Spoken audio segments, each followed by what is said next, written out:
हेरिरहनु भएको छैन तपाईँको सेना प्रमुखहरूको चाहिँ सेना प्रमुखहरूको होइन तपाईँको संसद प्रमुख भनेको बेकार वाह्यात कुरा हो चाहिँ संसद भङ्ग हुन्छ यो सिस्टम कोल्याप्स हुन्छ नेपालमा विदेशी सेनाको क्रीडा स्थल बन्छ अमेरिका र इन्डियाको सेनाको गठबन्धन भइसक्यो नेपालमा क्रीडा स्थल बनाएर चाइना घेर्ने तयारी भइसक्यो चाहिँ त यसको कारक चाहिँ सरकार वा सरकार प्रधानमन्त्री मात्रै हो भन्न खोज्नु भएको हो त्यत्रो चाहिँ लडेर तपाईँको सिमानाको चाहिँ लिम्पिया दुरासम्मको नक्सा बनाएको छ भूमि फिर्ता गर्ने कुरा त परै राख्नु चाहिँ भोलिपल्टबाट नक्सा प्रकाशन गर्न छोडिदिएको छ किताब प्रकाशन गर्न छोडिदियो चाहिँ तपाईँको सिमानाको चाहिँ चुच्चे नक्सा प्रकाशन गर्न छोडिदियो चाहिँ त्यो चाहिँ त्यसले भन्ने बित्तिकै सबै कुरा गर्ने कुनै मान्छेमा संवेदनशीलता नरहिकन भ्रष्टाचारको लागि लुच्छाचुडी चलेको चाहिँ 100% तथ्य कुराहरूमा आधारित भएर आरोपहरूको आधार के हो यो तथ्यमा आधारित भएर गरेको कुरा हुन् वाह्यात कुरा संशयको कुरा होइन त्यो तपाईँको बेकारको चाहिँ कुरा हो यो चाहिँ अब छलफल र बहसले मात्र निष्कर्षमा निस्कने देखेपछि त्योभन्दा थप कदम के हुन सक्छ भन्ने मेरो त्यही त जसले मान्दैन उसलाई सोध्नुहोस् छलफलबाट भाग्नेहरूलाई सोध्नुहोस् तपाईँ चाहिँ बैठकबाट भाग्नेहरूलाई सोध्नुहोस् चाहिँ यस्ता गम्भीर विषयहरूमा तपाईँहरू जब अध्यक्ष दुवैबीच सामान्य मनमुटाव आउँछ त्यति बेला मात्रै बहस गर्नुहुन्छ किन होइन अध्यक्ष दुईटा बिचमा मनमुटाव भन्ने कुरा नि बेकार कुरा वाह्यात कुरा हो मनमुटावको विषय हो र यो लेनदेनको मामला भएर मनमुटाव भने पार्टीले त्यो खालको नेतृत्वलाई सच्याउनको लागि गर्ने केही कदम त हुन्छ सच्याउने भनेको त आलोचना गर्ने हो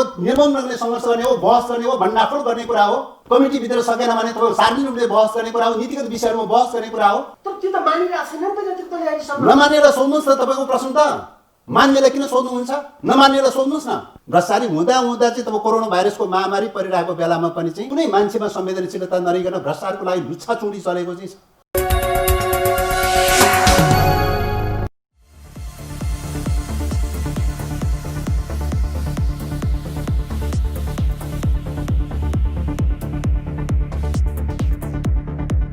दर्शकबिन नमस्कार टिभी अन्नप्रको कार्यक्रम अनलाइन टकमा यहाँहरूलाई हार्दिक स्वागत छ म राजु सुवेदी विविध समसामयिक विषयवस्तुमा सम्बन्धित विषयका जानकार वा सरोकारवालासँग अन्तरङ्ग कुराकानी सहित प्रस्तुत हुने कार्यक्रमको अनलाइन टकको आजको श्रृङ्खलामा हामीले नेपाल कम्युनिस्ट पार्टी नेकपाभित्र जारी विवाद र यसको समाधानको विषयमा केन्द्रित रहेर कुराकानी गर्ने प्रयास गरिरहेका छौँ आजको कार्यक्रममा मसँग पाहुना हुनुहुन्छ नेपाल कम्युनिस्ट पार्टी नेकपाका स्थायी कमिटी सदस्य एवं संसदीय दलका प्रमुख सचेतक देव गुरुङ यहाँलाई कार्यक्रममा स्वागत छ धन्यवाद के छ सञ्चय हुनुहुन्छ कतिको व्यस्त हुनुहुन्छ आजकल ठिकै छ नेकपा पार्टीभित्र एक खालको विवाद अहिले उत्कर्षमा पुगेको छ यसलाई विभिन्न कोणबाट विश्लेषण गरिएको छ कि पार्टी अहिले फुटको सङ्घारमा पुगेको हो यो फुटको निष्कर्ष निकाल्न मिल्दैन अहिले चाहिँ किन त भन्दाखेरि कम्युनिस्ट पार्टी भनेको जीवन्त पार्टी हो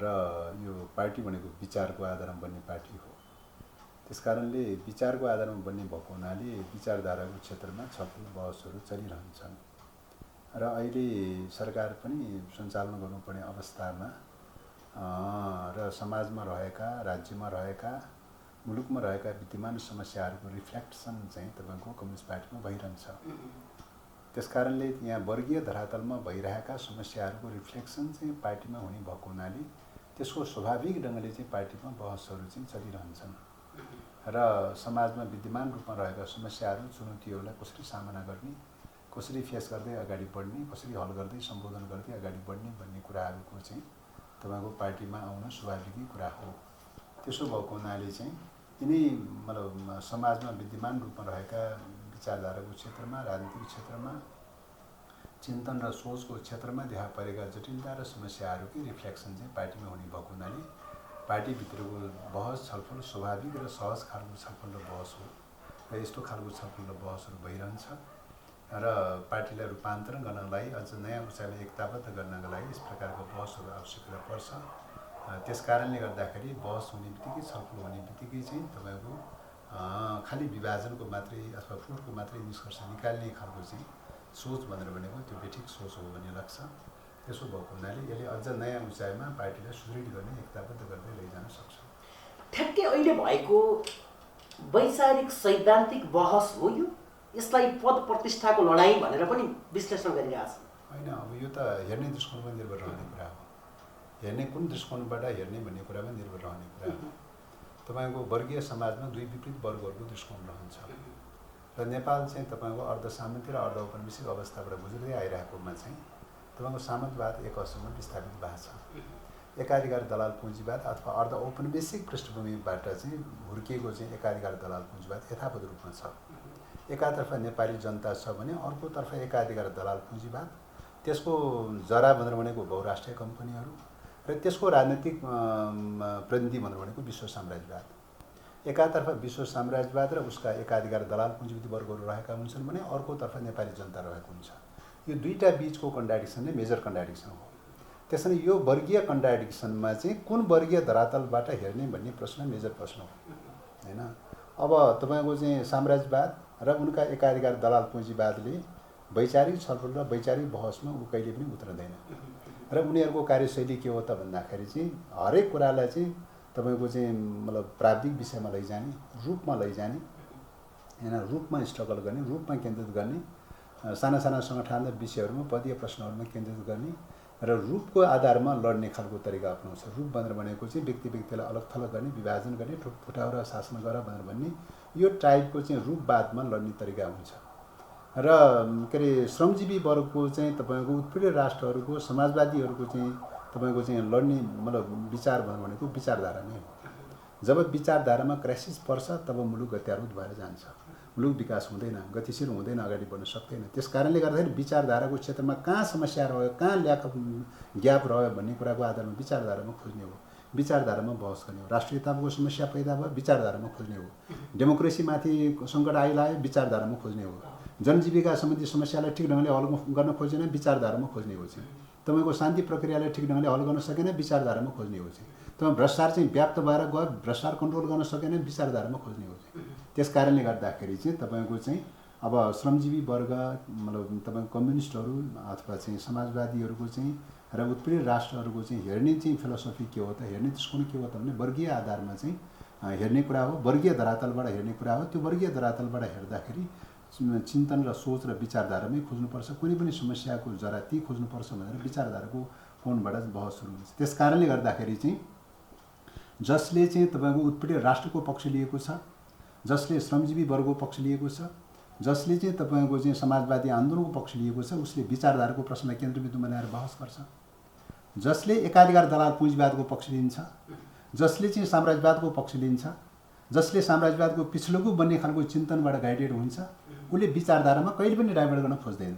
उसले लैजान्छ विचारधारालाई कहाँ डाइभर्ट गर्छ त भन्दाखेरि पद प्रतिष्ठाको प्रश्नमा डाइभर्ट गर्छ। पदीय प्रलोभन, पदीय पद प्रतिष्ठा हैन, यो प्रश्नमा डाइभर्ट गर्छ।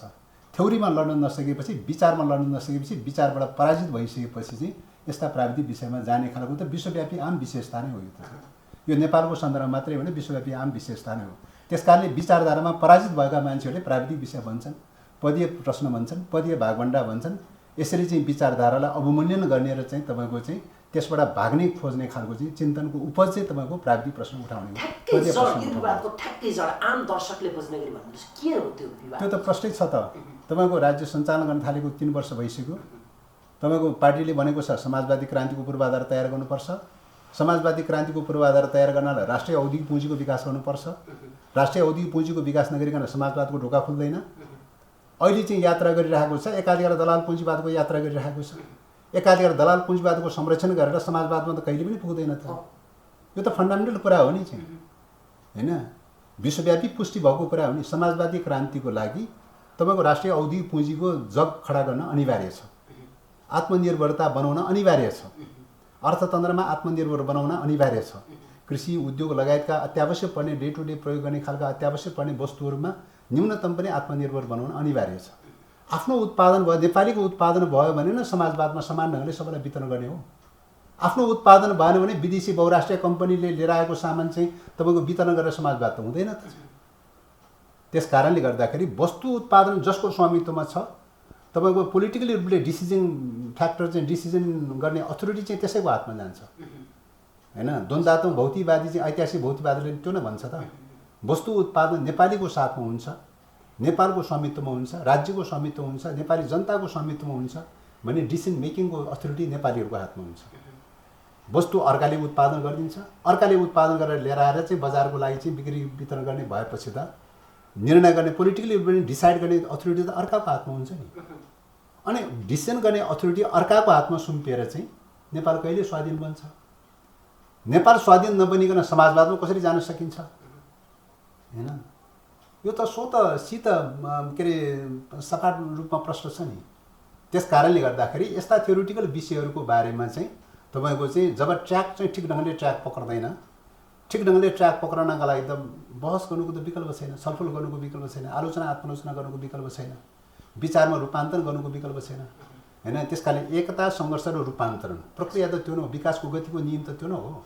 त्यस कारणले गर्दाखेरि चाहिँ यो ढङ्गले चाहिँ हामीले चाहिँ यो के अरे अहिलेसम्म मार्क्सवादीहरूले स्थापित गरेको, कम्युनिस्ट मुभमेन्टले स्थापित गरेको विकासको गतिको मूल्य मान्यता यही हो। यही मूल्य मान्यतालाई चाहिँ फलो गरेर जानुको विकल्प छैन हैन। जसले कम्युनिस्ट फिलोसफीलाई मान्दैन, मार्क्सवादी फिलोसफीलाई मान्दैन, समाजवादी फिलोसफीलाई मान्दैन, उसले चाहिँ तपाईँ एकता सङ्घर्ष र रूपान्तरणको गतिलाई पक्र्दैन। चाहिँ एकतालाई निरपेक्ष रूपले हेर्छन् हैन, एकतालाई निरपेक्ष रूपले हेर्छन् र आफ्नो चाहिँ तपाईँको चाहिँ के अरे क्षणिक स्वार्थहरूलाई निरपेक्ष रूपले हेर्छन् र यथास्थितिलाई एकाधिकार दलाल पुँजीवादको चाहिँ यथास्थितिलाई संरक्षण गर्ने, त्यसलाई पालन पोषण गर्ने यो ढङ्गले जान्छ र त्यसरी गएर त नेपाल त कहिले पनि रूपान्तरण हुँदैन। रूपान्तरण नहुने मात्रै होइन, समाजवादमा नजाने मात्रै होइन, नेपालको स्थिति एकाधिकार दलाल पुँजीवादको अनिवार्य उपज के हुन्छ भन्दाखेरि चाहिँ यसको अर्थतन्त्र त विश्व साम्राज्यवादसँग जोडिएको हुन्छ।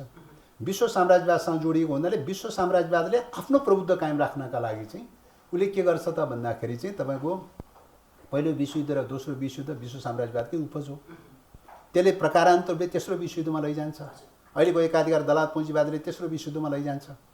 तेस्रो विश्वयुद्धमा गयो भने नेपाल जस्तो साना मुलुकहरूको अस्तित्व रहन्छ रहँदैन चाहिँ हैन।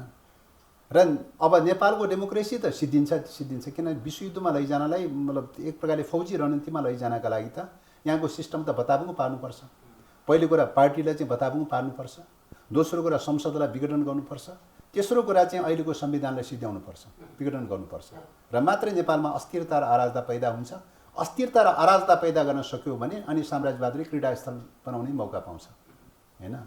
एकाधिकारवादले चाहिँ एकाधिकार पुँजीवादले लैजाने बाटो त त्यो हो नि हैन, त्यो हो नि, त्यो बाटो हो नि। त्यस कारणले गर्दाखेरि चाहिँ घटनाक्रमले देखिरहेको छ यो सिस्टममाथि जो क्राइसिस पैदा भएको छ, संसद विघटन आज हो कि भोलि हो कि तपाईँको त्राइमाम रूपमा चाहिँ रहिरहेको चाहिँ छ। तपाईँको पटक चाहिँ सङ्कटकालको कुराहरू उठिरहेको चाहिँ छ, पटक दल विभाजनका कुराहरू उठिरहेको चाहिँ छ हैन। दल विभाजन गर्न नसके पनि तपाईँको दलको बैठक नबस्ने, बैठक बसे पनि निर्णय गर्न नसक्ने, निर्णय गरे पनि कार्यान्वयन हुन नदिने, कार्यान्वयन भए पनि राज्यले लागू गर्दैन यो कुरा चाहिँ भनेर राज्य चाहिँबाट स्वतन्त्र रहन्छ भन्ने खालको डिफाइन गर्दै गइरहेको छ। दललाई त डिफर्म गराउँदै गयो त हैन, दललाई त डिफर्म गराउँदै गयो।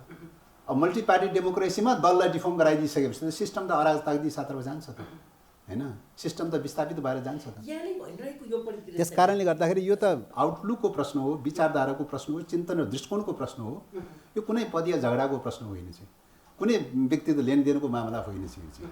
त्यसो भएको हुनाले यो चाहिँ तपाईँको यसलाई पदीय लेनदेनको प्रश्नको रूपमा भागभण्डाको रूपमा लैजाने खालको जो चिन्तन प्रविधि हो, त्यो चिन्तन प्रविधि बनाउनुको यस प्रकारको वैचारिक सङ्घर्षमा पराजित भइसकेपछि भाग्ने तरिका हो त्यो चाहिँ। ठ्याक्कै तपाईँले अहिले भनिरहेको अवस्थामा पार्टी फेरि पनि एकता रूपान्तरणको जुन कुरा गर्नुभएको छ त्यो सम्भव छ? यो त तपाईँको विश्व कम्युनिस्ट आन्दोलनमा प्रक्रिया नै यही हो त चाहिँ, पार्टीलाई रूपान्तरण गर्ने प्रक्रिया नै यही हो त चाहिँ। तर हाम्रो आम रूपमा सार्वभौम रूपमा अवलम्बन गर्दै आइरहेको प्रक्रिया अवलम्बन नगरिकन चाहिँ त पार्टी रूपान्तरण त हुँदैन त चाहिँ। एक पक्ष यसबाट भागिरह्यो भने गर्ने के होइन, त्यो त मार्क्सवादबाटै छोड्ने खालको चाहिँ मान्छेहरूलाई त अब चाहिँ के भन्नु र चाहिँ। समाजवादी क्रान्ति, मार्क्सवादी फिलोसफी, द्वन्द्वात्मक भौतिकवादी चिन्तन प्रविधि, कम्युनिस्ट आन्दोलनको मूल्य मान्यता अनुसार डेमोक्रेटिक सेन्ट्रलिजम हैन, यी सबै मूल्य मान्यता नै छोड्छु भनेर भन्नेहरूको लागि त अरू कुनै औषधि छैन। तर जबसम्म मार्क्सवादी भनिरहन्छ, जबसम्म मार्क्सवादी फिलोसफीले अङ्गीकार गर्छ, जबसम्म द्वन्द्वात्मक भौतिकवादी फिलोसफीलाई अङ्गीकार गर्छु भनेर भन्छ, जबसम्म समाजवादी क्रान्तिको बाटोलाई अङ्गीकार गर्छु भनेर भन्छ हैन, जबसम्म चाहिँ त पार्टीको डेमोक्रेटिक सेन्ट्रलिजमलाई अङ्गीकार गर्छ तबसम्म त रूपान्तरणको सम्भावना प्रबल रहन्छ। रूपान्तरण गर्ने प्रक्रिया नै त्यही हो चाहिँ। तर जब नेकपा एकीकरण भयो, तत्कालीन माओवादी र तत्कालीन एमाले बीच एकीकरण भइसकेपछि आम मानिसमा एक खालको आशाको सञ्चार थियो।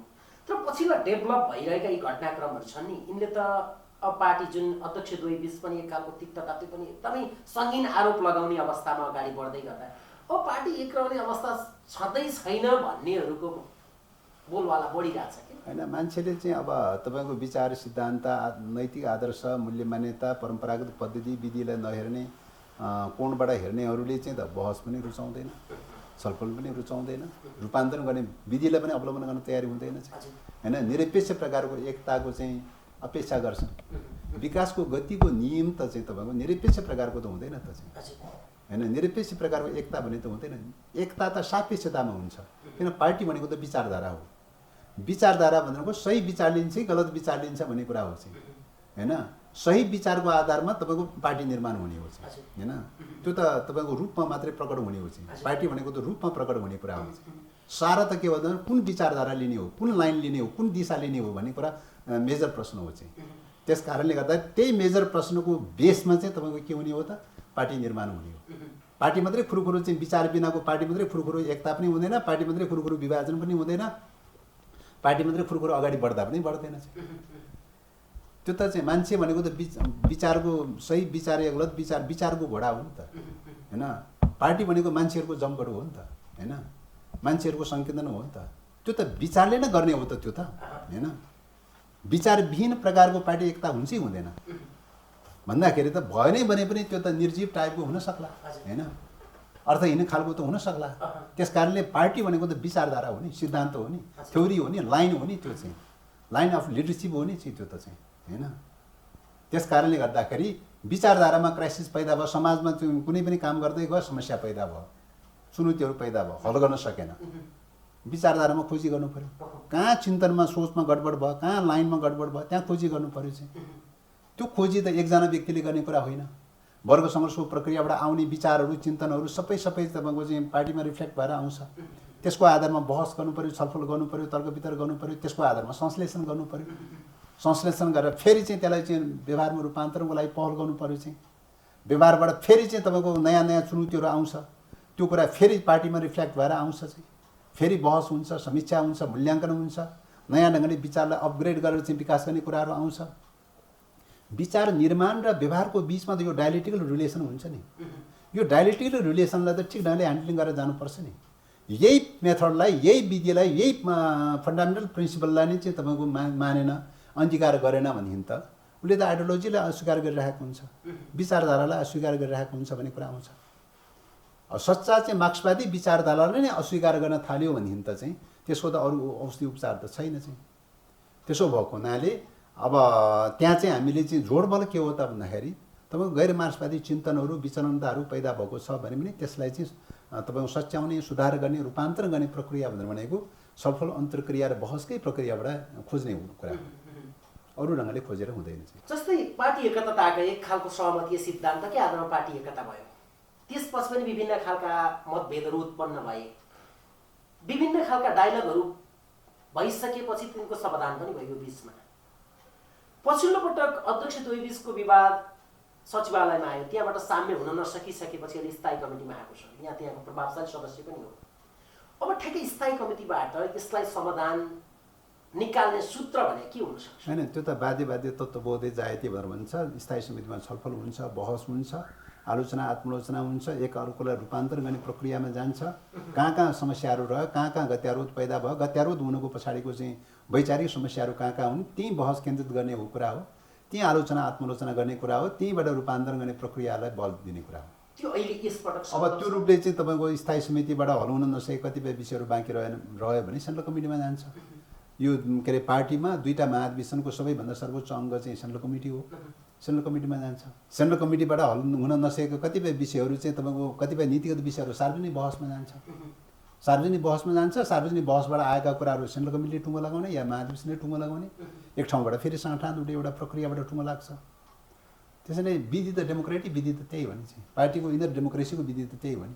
आम राजनीतिका जानकारहरू पछिल्लो समय जुन पार्टीभित्र जारी यो गतिरोध विवाद छ, यो विवादका बिचमा केही विकल्पहरूका बारेमा छलफल गर्छन्, विश्लेषण गर्ने गरेका छन्। जस्तै एउटा त अब स्थायी कमिटीले यसपटक टुङ्ग्याउन सकेन भने सेन्ट्रल कमिटीमा जाने कुरा रह्यो। अर्को एउटा पक्षले जसरी भनिरहेछ प्रधानमन्त्री टुङ्ग्याउने र नटुङ्ग्याउने भन्दा पनि प्रस्तावको रूपमा जाने कुरा हो। जस्तो स्थायी सचिवालयले चाहिँ तपाईँको चाहिँ प्रस्तावको रूपमा के लिएर आयो त भन्दा दुईजना अध्यक्षले ल्याएको प्रस्ताव चाहिँ स्थायी समितिमा प्रस्तावको रूपमा लैजाने। त्यस कारणले अब स्थायी समितिले चाहिँ पनि तपाईँ के त भन्दाखेरि चाहिँ तपाईँ एउटा सोलुसनमा त पुग्छ। सेन्ट्रल कमिटीमा कति लाग्ने, कति चाहिँ त्यही टुङ्ग्याउ लगाउने भन्ने विषयमा त एउटा टुङ्गोमा त पुग्छ चाहिँ। यो त कुनै पनि बैठकको त एउटा स्वाभाविक प्रक्रिया हो चाहिँ, स्वाभाविक नियम हो चाहिँ, त्यो टुङ्गोमा त पुग्छ चाहिँ। तर प्रधानमन्त्री तथा अध्यक्ष केपी शर्मा ओलीले तपाईँहरू स्थायी कमिटीको बैठक पनि स्वीकारिराखेको अवस्था छैन। त्यही त अब चाहिँ तपाईँको यो डेमोक्रेटिक सेन्ट्रलिजम पार्टी सर्वहारा आन्दोलन सर्वहारा पार्टी कम्युनिस्ट पार्टीको मूल्य मान्यता यो परम्परालाई नै स्वीकार गर्न चाहनु भएन भने त त्यसको औषधि उपचारको उपाय त छैन चाहिँ होइन। त हाम्रो आग्रह त के हो त भन्दाखेरि स्वीकार गर्नुपर्छ। जबसम्म हामीले कम्युनिस्ट भनिरहन्छौँ, जबसम्म हामीले मार्क्सवादी भनिरहन्छौँ, जबसम्म हामीले समाजवादी क्रान्तिको कुरा गरिरहन्छौँ, तबसम्म चाहिँ तपाईँको मार्क्सवादले डेभलप गरेको चाहिँ फन्डामेन्टल प्रिन्सिपलहरू फलो गर्नुको विकल्प छैन होइन। फन्डामेन्टल प्रिन्सिपलहरू फलो गर्नै पर्दछ। त्यसअनुसार के हो त, व्यक्ति पार्टी कमिटीको अधीनस्थ रहन्छ, हरेक कमिटीहरू माथिल्लो कमिटीको अधीनस्थ रहन्छ होइन। तल्ला कमिटीहरू सेन्ट्रल कमिटीको अधीनस्थ रहन्छ। यो त फन्डामेन्टल कुरा हो नि। अल्पमत पर्यो, बहुमत भयो, कहिलेकाहीँ भोटिङ भयो भने अल्पमत बहुमतको अधीनस्थ रहन्छ। यो त विश्वव्यापी रूपमा सार्वभौम मान्यता हो नि। यो त कम्युनिस्टहरूले अवलम्बन गरेको विषय मात्रै नभइकन इभन बुर्जुवाहरूले अवलम्बन गरिरहेको विषय हो नि त यो त चाहिँ। तपाईँहरूले यो भनिरहँदाखेरि अध्यक्ष तथा प्रधानमन्त्री ओलीले त हामी सहमतिको सिद्धान्तबाट पार्टी एकता गरे हौँ, अहिले बहुमत एक अल्पमतको कुरा भन्दा पनि सहमतिको आधारमा टुङ्गाउनुपर्छ भनिराख्नु भएको छ होइन। सहमति गर्नै हुँदैन भनेर त भनेको छैन। नीतिगत रूपले जोडबल गर्ने कुरा, प्राथमिकता दिने कुरा सहमति हो चाहिँ। सहमति हुन नसकेका विषयहरूमा के गर्ने हो त, बकाइदाले विधान बनाएको चाहिँ छ। विधान बनाएको छ, विधानले के भन्छ त, डेमोक्रेटिक सेन्ट्रलिजम अवलम्बन गर्ने भनेर भन्छ। विधानले के भन्छ त भन्दा हरेक व्यक्तिहरू कमिटीको अधीनस्थ रहन्छ भनेर भन्छ। कमिटीको अधीनस्थ भनेर भनेको त अध्यक्ष पनि कमिटीको अधीनस्थ रहन्छ त, कमिटीभन्दा माथि त हुँदैन चाहिँ होइन। हरेक तल्ला कमिटीहरू माथिल्लो कमिटीको अधीनस्थ रहन्छ, हरेक कमिटीहरू सेन्ट्रल कमिटीको अधीनस्थ रहन्छ। अनि यो फन्डामेन्टल कुरा नै अस्वीकार गर्ने चाहिँ भयो भनेदेखि त चाहिँ यसको अरू उपचार त छैन चाहिँ। त्यस कारणले गर्दाखेरि यो फन्डामेन्टल कुराहरू एक्सेप्ट गर्ने कि नगर्ने भन्ने कुराको आधारमै हामीले हेर्ने कुरा हो। हामीले स्वीकार गर्नु भएन भने के हुन्छ? होइन, त्यो त उहाँको कुरा भयो भने कोही मान्छे चाहिँ म मार्क्सवाद मान्दिनँ छोडिदिन्छु, म कम्युनिस्ट पार्टी मान्दिनँ छोडिदिन्छु चाहिँ, म कम्युनिस्ट पार्टी मान्दिनँ छोडिदिन्छु चाहिँ राइट त छ त चाहिँ। कम्युनिस्ट पार्टीमा चाहिँ कसैलाई कम्युनिस्ट बन्नलाई चाहिँ बाध्य भएर कम्युनिस्ट बन्नलाई चाहिँ रोकिराख्नु त कसैलाई रोक्दैन त। कम्युनिस्ट पार्टी छोड्न चाहन्छ भनेदेखि त छोड्न सक्ने राइट पनि हुन्छ उसको होइन। यदि बहुमतको निर्णय मान्न तयार नहुने हो भने उहाँहरू छोडेर जानुपर्छ भन्ने पनि यहाँको भनाइ हो होइन। छोडेर जानुपर्छ पर्दैन भने यो त चाहिँ कम्युनिस्ट पार्टीमा चाहिँ मूल्य मान्यतालाई फलो गर्ने सवालमा त अल्पमत बहुमतको अधीनस्थ रहन्छ। यो त विश्वव्यापी सार्वभौम मान्यता हो नि। कम्युनिस्टको मान्यता मात्रै होइन, बुर्जुवाको पनि मान्यता हो त, यो त पुँजीवादी पनि मान्यता हो त। पुँजीवादीको मान्यतालाई समेत फलो गर्ने कि नगर्ने क्वेसन त त्यो हो नि। पुँजीवादी मान्यतालाई पनि फलो नगर्ने भनेको त सामन्तवादमा गयो, एकाधिकार सर्वसत्तावादमा गयो, जो राजाले विगत कालमा अवलम्बन गरेको थियो, राणाले अवलम्बन गरेको थियो। राजा र राणाहरूले अवलम्बन गरेको भनेको सर्वसत्तावाद हो होइन। त्यो त बुर्जुवा डेमोक्रेसी पनि होइन त्यो त चाहिँ। त कि त म सर्वसत्तावादी भनेर भन्नु पऱ्यो चाहिँ होइन। पुँजीवादी मूल्य मान्यतासँग पनि अस्वीकार गर्ने भनेपछि त्यो त सर्वसत्तावादमा गयो। कम्युनिस्टको कुरा त झन् टाढाको विषय बन्यो चाहिँ। त्यस कारणले गर्दाखेरि वैचारिक एउटा किता त लिनुपर्छ होइन। कि त कम्युनिस्ट हौँ भनेर कम्युनिस्टको विधि अनुसार जानु पर्यो चाहिँ होइन। अहिले त कम्युनिस्ट मात्रै होइन, संविधान छ। संविधानको विधि पनि के हो त भन्दाखेरि मेजोरिटी र माइनोरिटीबाट त टुङ्गो लाग्छ त। सबै कुरा मेजोरिटी माइनोरिटीबाट टुङ्गो लाग्ने विधि त छ त। सहमति हुन सके सहमति, सहमति हुन नसके मेजोरिटी र माइनोरिटीबाट। यो त बुर्जुवाले पनि स्वीकार गरेको कुरा हो होइन। यो कुरा किन स्वीकार गर्न तयार नहुने चाहिँ? यो पनि अस्वीकार गर्ने भनेको के हो त भन्दा सर्वसत्तावाद हो। राजा महाराजा र राणाहरूले अवलम्बन गरेको चाहिँ सर्वसत्तावाद हो। त्यहाँ मेजोरिटीको कुरा पनि भएन, माइनोरिटीको कुरा पनि भएन। एकल व्यक्तिको चाहिँ अहङ्कार, एकल व्यक्तिको नेतृत्वको आधारमा सर्वसत्तावादी ढङ्गले चल्ने खालको प्रणाली भयो त्यो चाहिँ त होइन। त्यस कारणले गर्दाखेरि कुन वेमा जाने भन्ने कुरा, कुन विचार र कुन चाहिँ सेटबाट जाने भन्ने कुरा चाहिँ हो होइन। त्यसो भएको हुनाले हामी कम्युनिस्टहरूले चाहिँ अब जो कोही पनि तपाईँ कम्युनिस्ट विचारबाट अलगिन खोज्यो, कम्युनिस्ट विचारबाट विचलित हुन खोज्यो भने यहाँ भएन त्यहाँ भएन भनेर रिक्वेस्ट गर्ने हो, अनुरोध गर्ने हो, आग्रह गर्ने हो चाहिँ। यो हुँदैन, यो बेठिक भयो भनेर भन्ने हो चाहिँ होइन। म मान्दिनँ म छोडिदिन्छु भनेर भन्छ भने त छोड्ने मान्छेको त के औषधि उपचार त छैन त चाहिँ। अब यो बहुमत अल्पमतको कुरा आयो भने अब यहाँहरूको अहिले स्थायी कमिटीमा आएको प्रस्ताव अझ तल्ला कमिटीहरूमा जाला, छलफल होला, बहुमतले निर्णय गर्ला, मान्दै नमान्नेहरूलाई कारबाही गर्ने सबै पार्टीले निर्णय गर्न सक्ला, त्यो एउटा ठाउँमा रह्यो। त्यो भन्दा अगाडि सहमति हजुर हजुर यहाँले के भन्नु? त्यो त तपाईँको चाहिँ कारबाहीको कुरा त कमिटीको स्वतन्त्रताको कुराको विषय भयो। यो त चाहिँ तपाईँको निरपेक्ष खालको चाहिँ विषय के अरे थ्योरीको कुरा सिद्धान्तको कुरा भन्दा पनि चाहिँ हजुर। त्यो पार्टी कमिटीको स्वतन्त्रताको कुरा हो। पार्टी कमिटीले के गर्छ भन्ने कुरा चाहिँ उसको क्षेत्राधिकारको कुरा हो। त्यो त एउटा ठाउँमा रह्यो। त्यसबाहेक सहमतिकै लागि अहिले गर्न सक्ने के देख्नुहुन्छ तपाईँले? अहिले त नेतृत्व होइन, हस्तान्तरण सहमतिको लागि भनेर भनेको सङ्गठनात्मक विषयहरूमा मात्रै चाहिँ तपाईँको सहमति र सम्झौताको बाटो हुन्छ। प्राविधिक विषयहरूमा पदीय बाँडफाँडका कुराहरू, जिम्मेवारी बाँडफाँडका कुराहरू रचन भने त्यसमा सम्झौता पनि हुन्छ, सहमति पनि हुन्छ, लेनदेन बार्गेनिङ सबै चिज हुन सक्ला। तर अहिले त थ्योरिटिकल क्वेसन हो नि, कुन ट्र्याक लाग्ने हो? तपाईँ समाजवादको बाटोमा लाग्ने हो कि चाहिँ साम्राज्यवाद परस्त बाटोमा लाग्ने? एकाधिकार दलाल पुँजीवादको बाटोमा लाग्ने कि चाहिँ समाजवादी क्रान्तिको बाटोमा लाग्ने? दुईटा त आकाश र धरती फरक परेको बाटो छ। यो बाटोको बिचमा चाहिँ कहीँ हुन्छ, बिचको बाटो कहीँ हुन्छ, सम्झौताको बाटो कहीँ हुन्छ कि त समाजवादी बाटो छोडेर चाहिँ ल सर्वसत्तावादी बाटोबाटै जानु पर्यो भनेर तुम सराउनु गर्नु पर्यो चाहिँ? होइन भने बिचको बाटो भन्ने कहीँ हुन्छ? दुनियाँमा कहीँ देख्नु भएको छ सर्वसत्तावाद र चाहिँ तपाईँको डेमोक्रेसीको बिचमा सम्झौताको चाहिँ बिन्दु कहीँ देख्नु भएको छ? पार्टीमा यति ठुलो भास पैदा भइसक्यो हो र भने समस्या पैदा भएर त अहिले डेडलक भइरहेछ त। तपाईँ देख्नु भएन 3 वर्षसम्मको चाहिँ कार्यकाल हेर्नुहोस् त, 3 वर्षसम्मको ट्र्याक हेर्नु त। तपाईँको एकाधिकार दलाल पुँजीवादको बाटोमा गइरहेको छ कि तपाईँको राष्ट्रिय औद्योगिक पुँजीको के अरे समाजवादको बाटोमा गइरहेको छ? छ्याङछ्याङ्ती छ नि, दुनियाँको अगाडि छ्याङछ्याङ्ती छ नि। कुनै पनि वस्तुमा आत्मनिर्भर छ नेपाल, कुनै पनि औद्योगिक वस्तुमा आत्मनिर्भर छ। इभन कृषि प्रधान भनेर भनेको मुलुकमा एउटा चाहिँ तपाईँको चाहिँ खाद्यान्नमा चाहिँ हामी आत्मनिर्भर गर्न सकेका छैनौँ। रोजगार विस्तार गर्नुपर्ने, देशभित्र रोजीरोटीको विस्तार गर्नुपर्ने चाहिँ तपाईँको चाहिँ ल एकैचोटि 40-50 लाख 60 लाख मान्छेलाई त रोजगार दिन सकेन। 3 वर्षमा 5 लाख त सक्थ्यो, 10 लाख त सक्थ्यो। किन त्यो दिशातर्फ जान सकेन? त्यो त एकाधिकार दलाल पुँजीवादको संरक्षण गरिरहँदासम्म त चाहिँ तपाईँको अर्को ट्र्याकमा त जाँदै जाँदैन नि, त्यो कहिले पनि जाँदैन नि त्यो त चाहिँ। त्यहाँदेखि ट्र्याकै फरक फरक खालको, बाटो नै फरक फरक खालको हो नि, फिलोसफी नै फरक खालको हो, ट्र्याक नै फरक खालको हो, आउटलुक नै फरक खालको हो, गर्ने काम गर्ने शैली नै फरक खालको हो चाहिँ। दुईवटा फरक फरक खालको बाटो हो नि चाहिँ। अनि यो दुईवटा फरक फरक खालको बाटोमा सम्झौताको बिन्दु हुन्छ कहीँ? तर पनि अध्यक्ष द्वैबीच 1-to-1 वार्ता हुने र केही चिजहरूमा उहाँहरूको बाँडफाँड मिल्ने हो भने त पार्टी फेरि एक ढिक्का भएर जाने गरेको परिदृश्य हो त। यसमा होइन, त्यो त हो।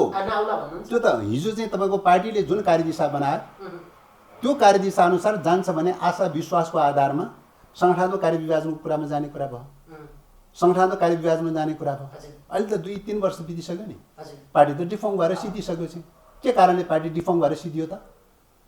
सरकार तपाईँको चाहिँ के अरे समाजवादको बाटोमा जानुपर्नेमा चाहिँ पुँजीवादको बाटोमा गइरहेछ। पुँजीवाद मात्रै नभइकन एकाधिकार दलाल पुँजीवादको बाटोमा गइरहेको चाहिँ छ होइन? एकाधिकार दलाल पुँजीवादको बाटोमा गइरहेछ। एकाधिकार दलाल पुँजीवादको बाटोमा जाँदासम्म त चाहिँ तपाईँको कमिसनखोरको अर्थतन्त्र हो। कमिसनखोरको अर्थतन्त्र भनेको आफ्नो उत्पादन हुँदैन अनि दलाली खाने कमिसन खानेमा जान्छ। कमिसन अर्थतन्त्रको अनिवार्य परिणाम भ्रष्टाचारी हुन्छ चाहिँ। भ्रष्टाचारी हुँदा हुँदा चाहिँ तपाईँ कोरोना भाइरसको महामारी परिरहेको बेलामा पनि चाहिँ कुनै मान्छेमा संवेदनशीलता नरहिकन भ्रष्टाचारको लागि लुच्छाचुडी चलेको चाहिँ छ। अझ न्यायालयले छल्नका लागि चाहिँ तपाईँको चाहिँ सेना मार्फत लगेर चाहिँ तपाईँको चाहिँ भ्रष्टाचारका चाहिँ प्रक्रियाहरू अगाडि बढिरहेको चाहिँ छ भनेपछि त भ्रष्टाचारको यति व्यापक रूपमा किन जान्छ त?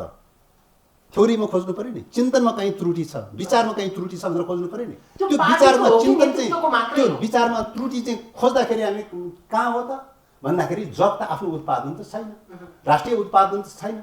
अनि राष्ट्रिय उत्पादन नभएपछि के गर्ने त? बहुराष्ट्रिय कम्पनीको चाहिँ दलाली गर्ने भए, चाकरी गर्ने भए, कमिसन खानु पर्यो चाहिँ। कमिसन भनेको भ्रष्टाचारीको अर्थतन्त्र हो चाहिँ। भ्रष्टाचारी गर्ने भए चाहिँ यो फिलोसफीमा त स्वतः भ्रष्टाचारको लाइनमा लैजान्छ। अनि राज्यको चाहिँ ढुकुटी दोहन गरेर सिद्ध्याएर भ्रष्टाचारीको चाहिँ दिशामा गइसकेपछि राज्य विफल हुँदै गइरहेको छ। विफल हुने प्रक्रियामा कतिसम्म गयो त भन्दा अब यो डेमोक्रेसी सिद्धिने वेमा गइरहेको छ, संविधान सिद्धिने चाहिँ वेमा गइरहेको छ। पटपट चाहिँ तपाईँ संसद भङ्ग गर्नलाई पटपट कसरत गरिसकेको चाहिँ अहिलेसम्म चाहिँ सङ्कटकाल लागु गर्नलाई पटपट कसरत गरिसकेको चाहिँ होइन। बचे खुचेको एउटा देशभक्त कम्युनिस्ट पार्टी भने पनि जे भने पनि एउटा बचे खुचेको दललाई चाहिँ पटपट विभाजन गर्नलाई चाहिँ अध्यादेश जारी गर्ने चाहिँ प्रयास भइसकेको चाहिँ यो के हो त भन्दाखेरि त विद्यमान सिस्टमलाई सिद्ध्याएपछि अराजकता पैदा हुन्छ, अस्थिरता पैदा हुन्छ। अराजकता र अस्थिरता पैदा हुने बित्तिकै के हुन्छ भन्दा विदेशीहरूको लागि ढुङ्गा खोज्दाखेरि देउता फेला परे जस्तो हुन्छ। विदेशीहरू सैन्य कोर्समा जान खोजिरहेको छ चाइनाको विरुद्धमा चाहिँ, नेपाललाई चाहिँ सैन्य ग्राउन्ड बनाउन खोजिरहेको चाहिँ छ। अनि सैन्य ग्राउन्ड बनाउनका लागि सैन्य कोर्समा लानलाई त मूल बाटो खोलिदिन्छ नि। यो सिस्टम भत्कने बित्तिकै, संविधान भत्कने बित्तिकै, संसद भत्कने बित्तिकै चाहिँ तपाईँको चाहिँ नेकपालाई चाहिँ तपाईँको विभाजन गरेर टुटफुट गरेर विखण्डन र विसर्जन गरिदिने बित्तिकै त चाहिँ विदेशीहरूलाई मूल बाटो खुल्छ नि। त्यस कारणले गर्दाखेरि चाहिँ एकाधिकार दलाल पुँजीवादको बाटोले त्यहाँ पुर्याउँछ। अब चाहिँ राष्ट्रियतामाथि गम्भीर सङ्कटमा पुर्याउँछ। अब विदेशीहरूको क्रीडास्थल बनिसकेपछि नेपाल कहाँ पुग्छ त? या त अफगानिस्तान जस्तो द्वन्द्वग्रस्त क्षेत्र बन्छ, त्यसपछि गएर कहाँ जान्छ त भन्दाखेरि सिक्किमीकरण या भुटानीकरणको दिशामा जान्छ।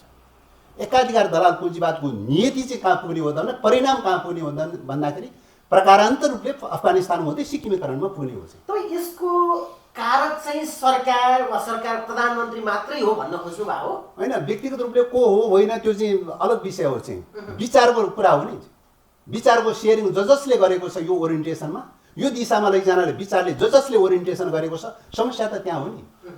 विचारधारामा खोजी गर्ने कुरा हो, विचारधारामा खोजी गर्ने कुरा हो नि। आज एउटा मान्छे त्यो विचारधारामा लाग्ला, भोलि अर्को लाग्ला, पर्सि अर्को लाग्ला, जोसुकै एबिसीले जोसुकै लागुन् नलागुन् व्यक्तिको हिसाब किताबको मामला होइन। चाहिँ मामला के हो त भने कुन ट्र्याकमा जाने, कुन विचारधारा फलो गरेर जाने, प्रश्न त्यो हो नि।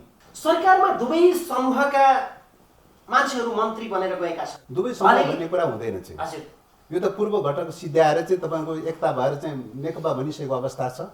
पूर्व समूहको हिसाबले हेर्ने कुरा चाहिँ त्यो मिल्दैन। अहिले पछिल्लो धारको कुरा गर्दैछु मैले। होइन, पछिल्लो धारको कुरा पनि विचारधाराको कुरा हो, यो गुटको प्रश्न होइन। गुटको प्रश्न होइन। गुट भनेको के हो त भन्दाखेरि चाहिँ मिलेर बनेको चाहिँ गुट भनेर भनिन्छ। त्यो साम्राज्यवादीहरूले चाहिँ तपाईँको चाहिँ दलहरू बिचमा टुटाउनु पर्यो, फुटाउनु पर्यो, धेरै दलाल बनाउनु पर्यो भने गुटहरू बनाउँछन्। चाहिँ धेरै दलहरू जन्माइदिने, धेरै गुटहरू बनाइदिने, एक आपसँग गुटहरू बिचमा माझामाझ गराउनु के अरे सङ्घर्ष गराइदिने, विवाद गराइदिने। त्यसो भयो भने एउटा गुटले भन्दा अर्को गुटले बढी दलाली गर्छ, चाकरी गर्छ होइन। अनि त्यो गुटले पनि त्यसलाई पनि कन्ट्रोल गर्नलाई के गर्छ भन्दाखेरि व्यक्तिलाई फुटाइदिने। चाहिँ तपाईँलाई यो पद दिउँला, अर्कोलाई यो पद दिउँला, अर्कोलाई यो पद दिउँला भने व्यक्ति मपाईवाद खडा गरेर चाहिँ तपाईँको चाहिँ त्यो रूपले विभाजन गर्ने, फुटाएर शासन गर भनेको त्यो हो। चाहिँ त्यस कारणले साम्राज्यवादको चिन्तन र फिलोसफी के हो त भने फुटाएर शासन गर, पार्टीहरू बन्न नदिने, गुटमा विभाजन गरिदिने, गुटमा पनि तपाईँको शक्तिशाली गुट बन्न नदिने, व्यक्तिमा अलग थलग गरिदिने। चाहिँ त्यस कारणले उनीहरूको फिलोसफी भनौँ मलाई र मेरो लागि भन्ने प्रश्न केन्द्रबिन्दु बन्छ र आत्मकेन्द्रित व्यक्तिवाद चाहिँ केन्द्रबिन्दु बन्छ। यो साम्राज्यवादी र पुँजीवादीहरूको फिलोसफी हो। यो चाहिँ त्यसलाई त्यो दिशातर्फ लैजान्छ। कम्युनिस्टहरूले कता लैजान्छ त हाम्रो लागि भन्ने हाम्रो वर्ग, हाम्रो उत्पीडित वर्ग, हाम्रो समुदाय, नेपाल आदि प्रश्नलाई केन्द्रबिन्दु बनाउने हो। व्यक्तिहरू अधीनस्थ, संस्थाको अधीनस्थ रहन्छ, पार्टीको अधीनस्थ रहन्छ, कमिटीको अधीनस्थ रहन्छ। व्यक्ति नै सर्वेसर्वा भन्ने कुरा दुनियाँमा कहीँ हुँदैन। चाहिँ व्यक्ति कमिटीको अधीनस्थ रहन्छ होइन। व्यक्तिहरू पार्टीको निम्ति हो चाहिँ होइन, पार्टी व्यक्तिको निम्ति होइन चाहिँ होइन। त्यस कारणले यस्तो खालको चाहिँ तपाईँको फिलोसफिकली रूपले फरक खालका ट्र्याकहरू चाहिँ छन्। यो कुन ट्र्याकमा लाने भन्ने कुरामा हो। चाहिँ त्यसलाई पार्टी निर्माणको प्रश्नमा होस् कि सरकार सञ्चालनको प्रश्नमा हो कि राज्य सञ्चालनको प्रश्नमा होस् कि जुनसुकै ठाउँमा जेसुकै काम गर्दाखेरि पनि चाहिँ दुईवटा बाटा छन् अहिले विश्वमा। एउटा समाजवादी बाटो छ, एउटा साम्राज्यवादी बाटो छ। दुईवटा बाटोभन्दा तेस्रो बाटो छैन। कुन बाटो लाग्ने भन्ने कुरा फाइन्ड आउट गर्नुपर्ने कुरा हो। त्यस कारणले गर्दाखेरि यो बहस छलफलको चाहिँ प्रश्न चाहिँ हामीले चाहिँ वैचारिक छलफल गर्दै गर्दै गर्दै लगेर कति रूपान्तर गर्न सकिन्छ होइन, कति एकरूपता पैदा गराउन सकिन्छ, सही विचारको पक्षमा कति एकजुट गराउन सकिन्छ, प्रयास गर्दै जाने कुरा हो। सम्झौताको विषय होइन यो। कति सम्भावना देख्नुहुन्छ यो पटक? मतलब जबसम्म मार्क्सवादी भनिरहन्छ, जबसम्म कम्युनिस्ट भनिरहन्छ, जबसम्म साम्राज्यवादको विरुद्धमा लड्ने चाहिँ स्पिरिट रहिरहन्छ, एउटा देशभक्तिको भावना रहिरहन्छ, तबसम्म यो चाहिँ तपाईँ रूपान्तरको सम्भावना रहिरहन्छ। अघिल्लो पटक स्थायी कमिटीसम्म योभन्दा अघिल्लो पटक पनि आयो। स्थायी कमिटीले एक खालको निर्णय, अध्यक्ष द्वयले गरेको निर्णयलाई तपाईँहरूले चाहिँ अनुमोदन गरिदिनु भयो र अगाडि बढिरहेको थियो। त्योभन्दा फरक यो पटक पनि नहोला भन्ने नै छ कि आम मान्छेको विश्लेषण? तपाईँलाई लाग्छ त्योभन्दा फरक? अब त्यो बेलाको सन्दर्भमा चाहिँ तपाईँको अन्तरैमा विचारधाराको स्ट्रगल थियो होइन, तर विचारधाराको स्ट्रगललाई ओपन गरेको थिएन, बहस ओपन गरेको थिएन। त्यो बेलामा सङ्गठनमा विषयहरू, सङ्गठनमा सेटिङका विषयहरू यस्तै खालका प्राविधिक विषयहरूमा बढी केन्द्रित रह्यो। किन त भन्दाखेरि तपाईँको एकता हुँदाखेरिको बेलामा जुन दस्तावेज तयार गरेको थियो त्यो दस्तावेजको ओरिएन्टेसनमा जानुहुन्छ भन्ने खालकै आशा अपेक्षाका साथ चाहिँ यो 2-2.5 वर्षसम्म हेरिरहेको अवस्था हो होइन। त्यस कारणले फिलोसफिकल इस्युमा डिबेट सुरु भएको थिएन। चाहिँ जब तपाईँको प्र्याक्टिकली रूपले जब अड्किन थाल्यो चाहिँ स्थायी समितिले गरेको निर्णय समेत अड्किन थाल्यो चाहिँ होइन, पार्टी निर्माणको प्रश्नमा अड्किन थाल्यो, सरकारको प्रश्नमा अड्किन थाल्यो, हरेक कुरामा अड्किन थाल्यो चाहिँ भनेपछि त आइडियोलोजिकल प्रब्लम रहेछ भन्ने देखियो नि, विचारधाराको प्रब्लम रहेछ भन्ने देखियो। अब विचारधारामा बहस नगरिकन त्यो प्र्याक्टिकल इस्युमा समातेर त हल हुँदैन चाहिँ अब चाहिँ। त्यस कारणले गर्दाखेरि हिजोको स्थायी समितिको प्रश्न त साना व्यवहारिक प्रश्नहरूको चाहिँ प्रश्न हो। सानातिना प्राविधिक प्रश्नमा, व्यवहारिक प्रश्नमा समातेर हल हुन्छ, यो अहिलेको च्यालेन्जलाई समस्या समाधान गर्न हल हुन्छ हुँदैन भन्ने कुरा त घटनाक्रमले पुष्टि गरिसक्यो। त्यस कारणले गर्दाखेरि यस्ता सानातिना व्यवहारिक प्राविधिक प्रश्नहरू समातेर अब हराउँदैन चाहिँ विचारधारामै चाहिँ तपाईँको आत्मसातीकरण नगरिकन अर्को विकल्प छैन। महाधिवेशन आउँदैछ, वैचारिक बहसको विषय महाधिवेशनसम्म पनि पर्खन नसक्ने गरी अगाडि बढ्नुपर्ने अवस्था के यो छ? पर्खन नपर्खने विषय होइन चाहिँ। तपाईँको नेपालको सङ्कटकाल लागू गर्नलाई चाहिँ महाधिवेशन पर्खौँ भनेर भनेको थियो। संसद विघटनलाई नेपाल के अरे महाधिवेशन पर्खौँ भनेर भनेको छ। पार्टी विभाजनलाई महाधिवेशन पर्खौँ भनेर भनेको छ। पार्टी विभाजनको चाहिँ हतारो गर्नुपर्ने जरुरी किन थियो? संसद विघटनको लागि चाहिँ तयारी गर्नुपर्ने जरुरी किन थियो? दुई पटकसम्म अहिलेसम्म संसद विघटनलाई कसरी गरिसकेका छ? विभिन्न फ्याक्टरहरूको अब्स्ट्याकलको कारणले गर्दाखेरि मात्रै अड्किरहेको चाहिँ छ होइन। त्यस कारणले संसद विघटन गर्ने चाहिँ के अरे कारण किन पर्यो? तपाईँको सङ्घीय लोकतान्त्रिक गणतन्त्रलाई डिलिट गर्दै लानुपर्ने जरुरी किन पर्यो? सङ्घीय लोकतान्त्रिक गणतन्त्रको नाम मेट्नुपर्ने जरुरी किन पर्यो? सङ्घीय प्रणालीलाई चाहिँ तपाईँ प्रशासनिक एकाइ भनेर भन्नुपर्ने जरुरी किन पर्यो? धार्मिक स्वतन्त्रता भएको धर्मनिरपेक्ष मुलुकमा चाहिँ तपाईँ अयोध्यापुरीको चाहिँ बहस गर्नुपर्ने जरुरी किन पर्यो? यो त सिस्टमलाई उल्टाउने कुरा हो नि। यो सिस्टमलाई उल्टाउनलाई महाधिवेशन पर्खौँ भनेर भनेको थियो। यो सिस्टमलाई ध्वस्त पार्नलाई महाधिवेशन पर्खौँ भनेर भनेको छ। त्यस कारणले गर्दाखेरि यो त तर्क लागि गर्ने कुतर्क मात्रै हो चाहिँ। यसमा कुनै तथ्य र सत्य छैन। तपाईँको यही स्थिति रहिरहने हो भने तपाईँको चाहिँ के हुन्छ? यो सिस्टम कोल्याप्स हुन्छ। तपाईँ लेखिराख्नुहोस्, रेकर्ड गरिराख्नुहोस्, यो सिस्टम कोल्याप्स हुन्छ। संसद भङ्ग हुन्छ, यो सिस्टम कोल्याप्स हुन्छ। नेपालमा विदेशी सेनाको क्रीडास्थल बन्छ। अमेरिका र इन्डियाको सेनाको गठबन्धन भइसक्यो। नेपालमा क्रीडास्थल बनाएर चाइना घेर्ने तयारी भइसक्यो चाहिँ। यो रोक्ने कि नरोक्ने भन्ने प्रश्न हो नि। यो रोक्ने कि नरोक्ने भन्ने प्रश्न हो नि चाहिँ। त्यस कारणले गर्दाखेरि मुलुकै सिद्धिने खालको स्थितिमा पैदा भइसक्यो। तपाईँको महाधिवेशन भनेर हुन्छ? तपाईँको 2 महिना 3 महिना 4 महिनाको विषय भनेर हुन्छ? त्यसो भएको भन्दा यसले त राजनीतिको कथा पनि नबुझ्ने, अहिलेको परिस्थितिलाई चाहिँ तपाईँको टोटल चाहिँ निषेध गर्ने खालको, अहिलेको परिस्थितिलाई डिल्युट गर्ने चाहिँ नितान्त स्वार्थलाई केन्द्रबिन्दु बनाएर हेर्ने प्रकारको साम्राज्यवादी दृष्टिकोणको उपज हो यो चाहिँ त। त्यसैले साम्राज्यवादी विस्तारवादीको आउटलुक त्यही छ त चाहिँ। यही रूपमा चाहिँ लैजाने, अस्थिरता र अराजकता पैदा गर्ने, सिस्टम डिजल्भ गरिदिने अनि विदेशी सेनाको क्रीडास्थल बनाउने चाहिँ। यो त मूलबाट उसको त चाहिँ उसको स्ट्राटेजी हो। अनि विदेशीले चाहिँ त्यो के अरे एउटा सङ्केत गर्ने बित्तिकै, विदेशीले भन्ने बित्तिकै सबै कुरा गर्ने।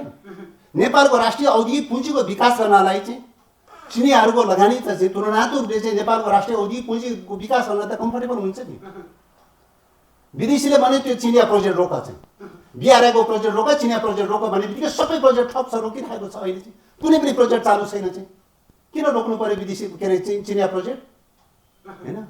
त्यत्रो तथ्यहरू सत्यहरू अगाडि हुँदै चाहिँ राष्ट्रियताको मुद्दामा नजरअन्दाज गर्ने। वैचारिक प्रश्नको बारेमा राजनीतिक प्रश्नको बारेमा होला कतिपयले जोड दियो होला, कतिपयले जोड दिएन होला, कहाँ फोकसिङ गरे होला, कहाँ फोकसिङ गरेन होला। जोड र कोणमा तलमाथि हुन सक्छ, व्यक्ति विशेषका स्वभाव अनुसारको जोड र कोणमा तलमाथि हुन सक्छ। तर हामीले त कन्टेन्टमा हेर्ने कुरा हो नि। राष्ट्रियताको मुद्दाको बारेमा, डेमोक्रेसीको मुद्दाको बारेमा, तपाईँको भ्रष्टाचारको मुद्दाको बारेमा, शान्ति प्रक्रियालाई अब्स्ट्याकल गर्ने मुद्दाको बारेमा उठिरहेको चाहिँ छ। यो सिस्टमलाई सिद्ध्याउन खोजिरहेको छ भनेर मुद्दा उठिरहेको चाहिँ छ। अनि यो भोलिको विषय बन्छ, यो भविष्यको विषय बन्छ यो। त्यस कारणले गर्दाखेरि यो विषयहरूको बारेमा जुन प्रकारको बहसहरू चलिरहेको छ यो नितान्त थ्योरिटिकल विषयहरू हुन्, वैचारिक विषयहरू, राजनीतिक विषयहरू हुन्। यो विषयको रिलेटेड डाइरेक्ट रूपमा चाहिँ अहिलेको डेमोक्रेसीसँग जोडिएको छ, अहिलेको राष्ट्रिय स्वाधीनतासँग जोडिएको छ, अहिलेको भ्रष्टाचारको केससँग जोडिएको छ, अहिलेको शान्ति प्रक्रियासँग जोडिएको छ। 14 वर्ष भइसक्यो शान्ति प्रक्रिया डेभलप किन भइरहेको छ? ब्रिटिसहरूले टुटाउ र फुटाउ र शासन गर भन्ने प्रिन्सिपल अनुसार चाहिँ शान्ति प्रक्रिया समातेर बसिरहेको छ। त्यो एउटा फुत्काएर चाहिँ शान्ति प्रक्रिया हल गर्न सक्दैन। कुन चिन्तनले हल गर्न नसकेका हो त? त्यो त साम्राज्यवाद परस्त चिन्तनले हल गर्न नसकेका हो नि। त्यो त चिन्तनगत समस्या हो नि। साम्राज्यवादी शक्तिहरूले जे भन्छ त्यही गर्दै हिँड्ने चाहिँ त्यही चिन्तनको समस्या हो। त्यस कारणले गर्दाखेरि एकाधिकार दलाल पुँजीवादको संरक्षण किन भएको छ त भन्दाखेरि साम्राज्यवाद परस्त चिन्तनको कारणले गर्दा यो समस्या पैदा भएको छ।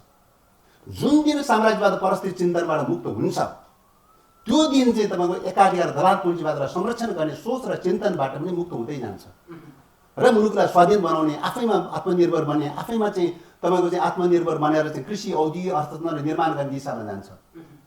त्यस कारण यो फन्डामेन्टली रूपले फरक खालको ट्र्याक हो। यो चाहिँ यो ट्र्याकलाई बाँझे गरेर चाहिँ एउटै रूपमा प्राविधिक विषय हो, पदीय विषय हो, झगडा हो भन्ने कुरा त यो त विचारबाट पराजित भएका चाहिँ भगुवाहरूले लगाउने तर्क हो। यो चाहिँ त त्यही तर्कको बोलवाला बढिरहेछ, त्यही तर्क जित्ने होला चाहिँ तपाईँको चाहिँ तपाईँ साम्राज्यवादको युगमा त त्यो तर्क बला हुँदै सक्दैन भनेर भन्न सकिँदैन।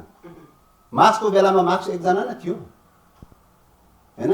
सही चाहिँ तपाईँको वैज्ञानिक विचारको उठान गर्ने त मार्क्स एकजना थियो नि। विश्वभरि पुँजीवादको बाहुल्य थियो नि। त किन चाहिँ मार्क्सवाद विजय हुँदै आयो त चाहिँ? त्यस कारणले गर्दा सङ्ख्याले निर्धारण गर्ने विषय होइन त्यो त। सही विचार के हो गलत विचार के हो भन्ने कुराको आधारमा हेर्ने कुरा हो नि। त्यस कारणले गर्दा यही रूपले हेर्नुपर्छ, यही रूपले बुझ्नुपर्छ भन्ने मेरो आग्रह हो। ठ्याक्कै स्थायी कमिटीले अब कसरी टुङ्गाउँछ भन्ने मात्रै मलाई त्यो त स्थायी कमिटीको स्वतन्त्रताको कुरा हो। स्थायी कमिटीको स्वतन्त्रताको बारेमा कसैले हस्तक्षेप गर्न मिल्दैन चाहिँ। यहाँ केही बैठक दुईटा बैठक त भइसक्यो कि यो बिचमा केही कुरा होइन, त्यही त स्थायी कमिटीको बैठकको सुरुवात भएको छ। स्थायी कमिटीको बैठकमा छलफल हुन्छ। बैठकको स्वायत्तताको कुरा, स्वतन्त्रताको कुरा बैठकले निर्णय गरेर जान्छ। बैठकको निर्णयको बारेमा कसैले टिका टिप्पणी गर्ने विषय हुँदैन। जसले विधि अवलम्बन गर्नुपर्छ, डेमोक्रेटिक सेन्ट्रलिजम अवलम्बन गर्नुपर्छ भनेर छ, ऊ अल्पमतमा परोस् कि बहुमतमा परोस् कुनै सरकारको विषय छैन। अल्पमतमा परे पनि लडिरहेकै हुन्छ, सङ्घर्ष गरिरहेकै हुन्छ, एउटा प्रक्रियाबाट गइरहेकै हुन्छ। पटक चाहिँ तपाईँको कतिपय साथीहरू अल्पमतमा पर्नु भएको थिएन होइन। यो प्रक्रिया एकता भइसकेपछि पटक नोट अफ डिसिसन लेखाएको छ त। पटक अल्पमतको चाहिँ बहुमतको अभ्यास भएको छ त। हिजो कसैको सन्दर्भमा अल्पमत र बहुमतको अभ्यास गर्दाखेरि चाहिँ स्वीकार्य हुने चाहिँ, अहिले कसैको सन्दर्भमा अल्पमत र बहुमतको अभ्यास चाहिँ अस्वीकार्य हुने भन्ने कुरा कहीँ हुन्छ? कसैको सन्दर्भमा एउटा मापदण्ड, अर्कोको सन्दर्भमा अर्को मापदण्ड हुन्छ र? त्यस कारणले गर्दाखेरि तपाईँको त्यो बेलामा जो चाहिँ तपाईँको जसले विधिलाई फलो गरिरहेको छ ऊ अल्पमतमा परोस् कि बहुमतमा परोस्, पार्टी इनर स्ट्रगलको प्रक्रिया अनुसार अगाडि बढ्ने कुरा हो। पार्टीले त्यो खालको नेतृत्वलाई सच्याउनको लागि गर्ने केही कदम त हुन्छ। सच्याउने भनेको त आलोचना गर्ने हो, निर्मम गर्ने, सङ्घर्ष गर्ने हो, बहस गर्ने हो, भण्डाफोड गर्ने कुरा हो। कमिटीभित्र सकेन भने तपाईँको सार्वजनिक रूपले बहस गर्ने कुरा हो, नीतिगत विषयहरूमा बहस गर्ने कुरा हो। प्रक्रिया त त्यही त हो त। डेमोक्रेटिक सेन्ट्रलिजमको प्रक्रिया त त्यही त हो त चाहिँ। मार्क्सले विकास गरेको, लेनिनले विकास गरेको, माओले विकास गरेको चाहिँ तपाईँको जनवादी केन्द्रितताको पद्धति त्यही हो त चाहिँ। कमिटीभित्र हल हुन सकेन भने तल्लो कमिटीमा जान्छ, तल्लो कमिटीभित्र हल हुन सकेन भने सार्वजनिक बहसमा जान्छ, सार्वजनिक बहसबाट चाहिँ तपाईँको हल खोज्ने हो, निष्कर्ष खोज्ने हो, त्यसपछि गएर कमिटीमा निष्कर्ष खोज्ने हो चाहिँ। प्रक्रिया त त्यही हो त। डेमोक्रेटिक सेन्ट्रलिजमको प्रक्रिया त त्यही हो त चाहिँ। तर त्यो त मानिरहेको छैन नि त नेतृत्वले अहिलेसम्म। नमानेर सोध्नुहोस् न तपाईँको प्रश्न त। मान्नेलाई किन सोध्नुहुन्छ? नमान्नेलाई सोध्नुहोस् न। अब छलफल र बहसले मात्र निष्कर्षमा निस्कने देखेपछि त्योभन्दा थप कदम के हुन सक्छ भन्ने मेरो त्यही त। जसले मान्दैन उसलाई सोध्नुहोस्। छलफलबाट भाग्नेहरूलाई सोध्नुहोस् तपाईँ चाहिँ, बैठकबाट भाग्नेहरूलाई सोध्नुहोस् चाहिँ। यहाँ अमूल्य समय भएको लागि यहाँलाई धेरै धेरै धन्यवाद। ल धन्यवाद।